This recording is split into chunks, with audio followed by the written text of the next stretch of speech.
Hello guys, magandang araw po sa inyong lahat. Ang topic po natin yung tungkol sa mga nagtatanong sa akin kung alin daw po mas maganda, yung nagtatrabaho sa bahay o yung nagtatrabaho sa labas. Para sa akin po ay pareho naman silang maganda. Dahil kung sa bahay ka nagtatrabaho, wala kang gaanong iisipin na bibilihin. Pagkain mo, tirahan mo ay libre. At kung minsan pa, ay may mga amo na nagbibigay, pati yung mga personal mong gamit ay bibili na rin nila para sa'yo.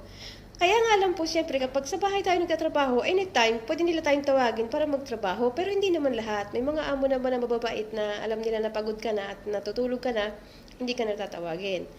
At syempre, yung paglabas natin ay limitado rin. Papayagan lang tayong lumabas kapag tayo ay sumahod na at mag-send ng ating sweldo. At syempre, may limit nga, 3 to 4 hours lang. Hindi naman pare-pareho. At bihirang-bihira din po yung may rest day sa loob ng isang buwan. Dito lang po yan sa Middle East, hindi ko sinasabi sa pangkalahatan. Base lang po sa aking karanasan. At syempre, kung minsan pa, kapag marami kayong magkakasama, yun nga lang, medyo may hindi pagkakaintindihan minsan, so kailangan magaling ka makisama. Dahil po minsan, ang ating magiging amo ay yayamanin. So, napakarami po ng mga kasama sa bahay, iba't ibang lahi pa yan, so kailangan magaling tayo palastikan.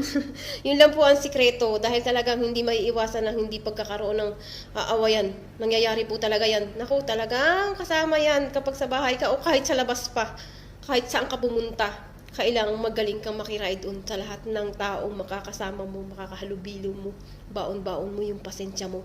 1 dosena, gawin mo pang 3 dosena para tumagal ka. So yun, napagod ka na sa bahay. So, gusto mo mag-explore. Okay, sige, mag-apply ka sa labas. Kung ikaw naman ay walang gaanong pinag-aralan, ay di magtiis ka lang dun sa sahod na ibibigay sa'yo at huwag kang mag-demand ka agad-agad at huwag kang maniwala dun sa mga sabi-sabi na kapag sa labas ka daw nagtrabaho ay medyo mataas-taas ang sweldo. Nako, hindi po totoo yan. Kung ikaw po may pinag-aralan at ikaw ay skilled worker, yun, baka po talagang medyo mataas-taas ang makukuha mong sahod dito sa labas. At be ready po sa lahat ng mga expenses. Wala pong libre dito. Bahay, pagkain mo, transportation mo, ikaw lahat ang magsushoulder niyan. Oo nga, may pahinga. Pero kung mahilig kang maglamyarda, ay nako, uuwi ka din pong luhaan sa Pilipinas kapag ganun ang ginawa mo. At yun po, so far naman, basta sa aking sitwasyon ngayon ay nahahandle ko pa naman po yung sahod ko kahit ganun lamang siya. Hindi po ako naglalabas at hindi po ako nagbibili ng mga gamit ko, especially sa damit dahil araw-araw naman po kaming naka-uniform. So depende na po talaga sa tao kung saan ninyo gustong magtrabaho at gusto ninyong makaipon at talagang nakafocus kayo sa mga goals ninyo. Eh kahit saan tayo ilagay sa bahay o sa labas, ay makakaipon po tayo.